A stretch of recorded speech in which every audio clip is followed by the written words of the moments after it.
Hey guys, coming back at you here, Tim Wallace, best damn shop around. And yes, the Blazer's back in the shop. It's long overdue. This one's going to be a really cool project. I know that. I put it on the back burner. You've seen us finish the 54. That one was to sell. This one's going to be more of a shop truck. So the selling thing kind of took priority. Whatever. So we're back on it now. Video is going to be a little bit of an update, a little bit of work. So we left off, just finished the suspension, got it lowered. If you're new to the channel, we did a 4-wheel drive to 2-wheel drive conversion. The way I like to do them, a little different than some people, but we'll put a link on the previous videos for that. And let me just give you a quick little rundown of what we've done in between. Pretty much I haven't touched this thing in 8 months, maybe a year, I don't know. So let me show you what little bit of tinkering I've done. So, as you can see, there's one major addition, a 5.3 LS. Exotic, I know. But, you know, go with what's proven. So let me tell you about what we did here. So, this is a Gen 3, 5.3, 150-ish thousand mile junkyard thing, you know. You've heard the deal before. So, we did a couple things to it while it was out. We did front main seal, oil pump, timing chain, timing gears, rear main seal, valley cover, NOx sensors, you know, just kind of resealed the thing, made sure everything looked good, cleaned the oil pan out. This is the cam we went with. Summit SUM 8719 Pro LS. I believe they've revised the number since I bought this, but I mean, you can look it up and cross-reference it. Just a very mild, you know, entry-level cam. I hate to use, you know, the whole stages thing. Stages are what strippers dance on, not what camshafts are measured by. And here are the valve springs, part number SUM 174002, just your standard LS6 Summit knockoffs. Just, this isn't going to be a world beater, so didn't go crazy with any of that stuff. You'll also notice that we got a Gen 4 intake manifold, and it's just sitting on here. Picked this thing up, came off I think it came off a Trailblazer SS, I'm not positive. It's good for, I don't know, some people say 18, some people say 28 horsepower. They look a little neater, they flow better for sure. We're going to run that. Next episode, we'll talk a little bit about what it takes to run it. But there it is. Backed up by a, you know, obviously can't see it back in there, 4060. Did a 6-cylinder Trailblazer converter. It's pretty much the best stock converter you can run. Supposedly it's around a 2800, 3200 stall. Supposedly, I don't know. That's what most people run, so I'm going to give it a try. New seals, Corvette servo, blah blah blah. Not rebuilt. Supposedly 150,000 miles. We'll see. We got Tejas adapter mounts. Went pretty good. It sits in there really well. We got clearance for the oil pan. You can't see under there, but the trans cross member's nice too. LS approves. So today we're going to tackle a couple little projects. For one, we're going to get rid of the Hydra boost. Some people love it, some people swear by it. I personally don't care for it. I don't like the pedal feel. I don't like the variations in resistance in the pedal, you know, due to engine RPM. I think it's just funky. And these old ones are very primitive. They all leak. You're going to have to rebuild them. I want to go to vacuum boost. It's more simple, less lines, less fluid leakage potential. Just what I want to do. So I'm going to change that over to vacuum boost. And we're going to delete the factory AC evaporator box and heater stuff. I love these pieces. Okay, don't get me wrong. I've kept these on mini trucks before. They work great. There's little tricks you can do to make them work even better. But unfortunately, you can't see it right now, but with the tire on, with the 22s we're running, they're coming out to about here, right? So any kind of suspension compression, and we're going to be into the evaporator box. So unfortunately, we have to delete that. I've got a pretty cool little solution. Oh, you going to do it for me, El? Good girl. Well, she's apparently going to do all the work today, and I'll just narrate. But going to go with the Vintage Air SureFit AC kit under dash universal thing. Supposedly works really well, so we're going to try it out. And so for today, we're going to get everything disassembled and decide whether I want to make a block off plate or weld up the firewall. I don't know. We'll figure that out. But get some of the stuff apart. First, we're going to start with the evaporator box. So it just consists of a mixture of 10 and 11 millimeters. Take off the heater core lines. Pretty simple, very self-explanatory. And voila, I already took the wiring harness off, set it off to the side. I don't think I'm going to be using any of this harness with the Vintage Air stuff, but I'm not going to cut anything yet. But I don't think I use any of that. So then once you take the 10s and 11s off, boom.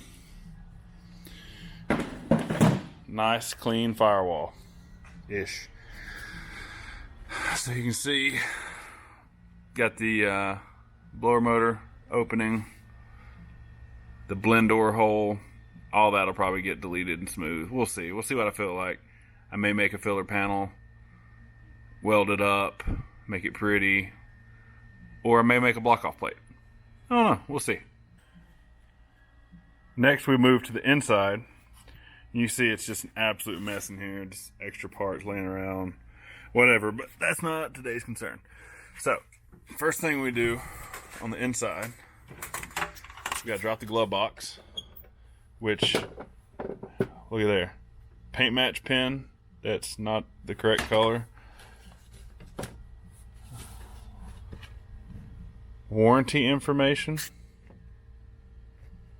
Yeah, I don't think that warranty information's any good anymore. And the best part, whoa, owner's manual. Don't see these too often. Pretty cool to flip through when you have time, but that's for a later date. Maintenance schedule. Oh, yep, 6.2 diesel. That's what this once was. Don't need that anymore.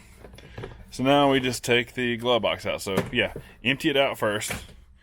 Then it's got some screws up under the bottom side here, and they are 9/32, or purple Harbor Freight, whichever way you like to call that.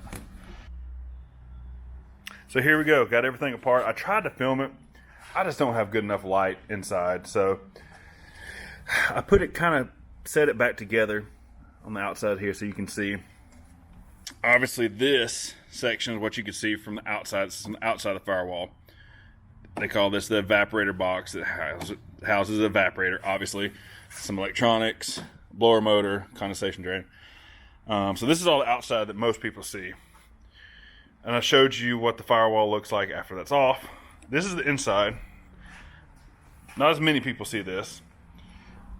This is what you would take off to change the heater core. As you can see, the heater core lines in and out here, go through the firewall, which would normally be here, and go to the heater core box right here. Okay, so this is not hard to take out. Super simple. Most of the hardware holding it in was the same stud that held the box on, the evaporator box. So most of it's already off. You really only have one bolt here on this side. You have the cable actuator for the blend door here. There's a vacuum line here, and 2 screws here and here that hold this air duct on. And then one screw here that holds the defroster duct on. And that's all it takes to pull this out. Super simple. Like I said, I didn't have enough light, but this gives you an idea of what it looks like, what to expect. Real easy. And then if you were going to just change the heater core, but like I said, we're changing this entire unit to something newer.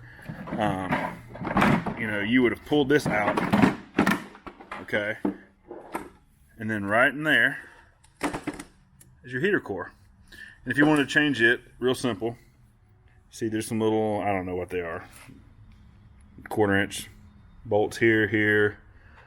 You know, you take this cover off, you expose the heater core, change it out, reassemble, if that's what you were doing. But we're done with this, so that's good parts for the next truck, maybe.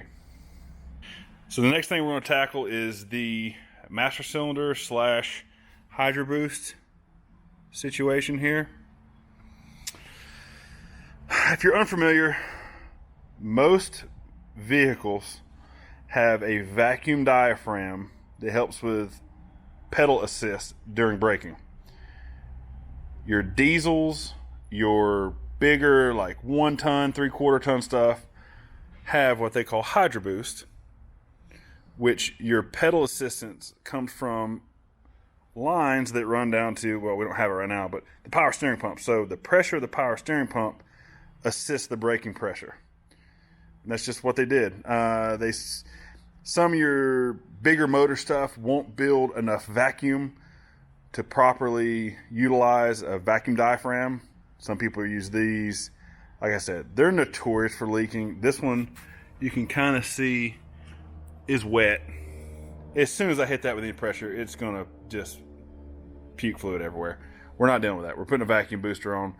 I saved all the pedal and booster stuff out of the parts truck, so here we go. So we're going to start off, take the lines loose here. This one doesn't have any fluid in it, so you don't have to worry about this one, but you will if you're just now doing it. A lot of this is just harness that I've thrown over here to keep it out of the way. We'll throw it over there to keep it out of the way. And no, I'm not being a complete hack. All these holes under here is all taped up. Nothing going in the motor. This is still going to be cleaned out, so don't freak out that anything's going to get in it. Just get everything off of it. We'll start. You'll see I've already got the outside bolts off here. 1, 2, 3.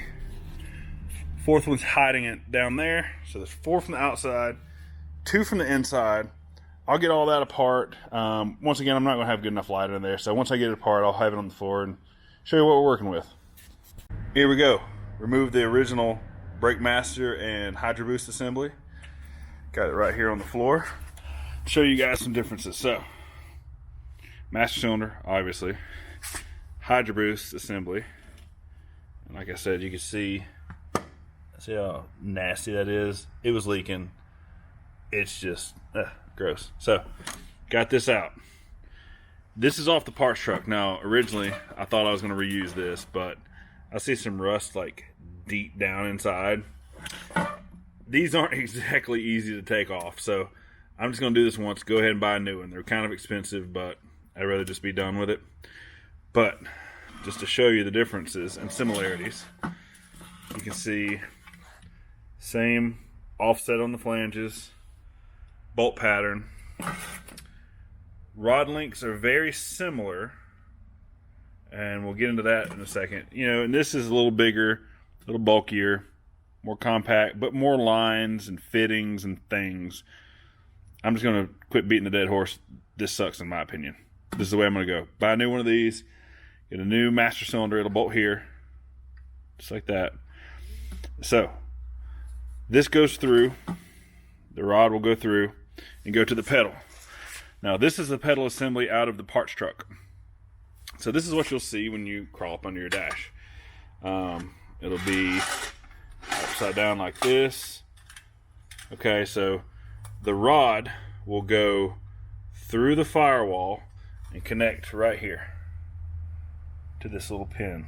Okay, and the pin has a little cover that covers it and a little clip that goes through it. You'll see it all. Real simple stuff. I'm not going to walk you through every step of it, because if you can't figure it out, you probably shouldn't be doing this level of work. But So yeah, this will be, the rod will go there and hook up. Now this is where, right here, this is where a lot of people mess up when they're doing these Hydra boost conversions or vacuum boost conversions. These pedals are different. Some people don't believe me when I tell them that. This is 100% out of a vacuum boost truck, okay? You take the bolt out, okay? And we have the pivot point here. You'll see these things have bushings in them. These bushings are removable, and that one's pretty good. That one feels pretty tight too, so we'll probably reuse those bushings. Those bushings look pretty good. Alright, here is the pedal I just removed from the Blazer. What's the differences? Right there. Right there is the difference. So, if you match up the pivot point to where the rod comes through, the distance is further on a vacuum boost truck, closer together on a Hydra boost truck. Reason being, this distance is what they call the pedal ratio. There's a great formula that you can look up online that tells you exactly how to do that. I'm not going to sound like an idiot because I don't remember it off the top of my head. But it requires a different pedal ratio on a Hydra boost than it does a vacuum boost truck. So if you change just these assemblies and don't change the pedal, it's not going to stop very well. The one I had to learn the hard way is on my grandpa's C10 truck I put a pedal assembly. So I did a manual, a straight shift conversion. So I put straight shift pedals in it. I just grabbed the first ones I found. Turns out they were Hydra boost pedals. That difference, that truck would almost not stop. The pedal would sink to the floor. It had no stopping power. It was terrible. Talked to some guys that know a lot more than me, found this out.